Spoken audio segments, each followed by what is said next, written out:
सुबह मेघनाद से लक्ष्मण का अंतिम युद्ध होने वाला था। वो मेघनाद जो अब तक अविजित था, जिसकी भुजाओं के बल पर रावण युद्ध कर रहा था, अप्रतिम योद्धा जिसके पास सभी दिव्यास्त्र थे। सुबह लक्ष्मण जी भगवान राम से आशीर्वाद लेने गए। उस समय भगवान राम पूजा कर रहे थे।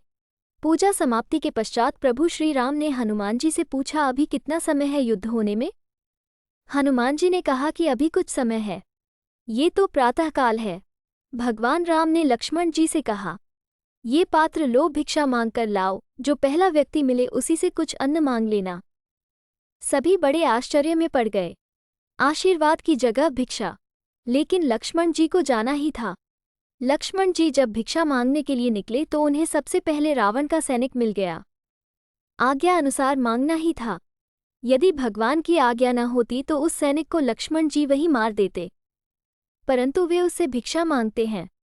सैनिक ने अपनी रसद से लक्ष्मण जी को कुछ अन्न दे दिए। लक्ष्मण जी वो अन्न लेकर भगवान राम को अर्पित कर दिए। तत्पश्चात भगवान राम ने उन्हें आशीर्वाद दिया, विजयी भव।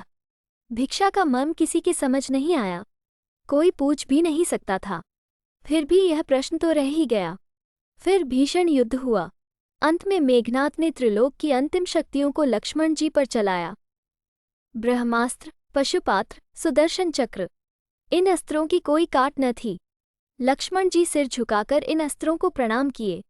सभी अस्त्र उनको आशीर्वाद देकर वापस चले गए। उसके बाद राम का ध्यान करके लक्ष्मण जी ने मेघनाद पर बाण चलाया। वो हंसने लगा और उसका सिर कटकर जमीन पर गिर गया। उसकी मृत्यु हो गई। उसी दिन संध्याकालीन समय भगवान राम शिव की आराधना कर रहे थे। वो प्रश्न तो अब तक रह ही गया था। हनुमान जी ने पूछ लिया, प्रभु वो भिक्षा का मर्म क्या है?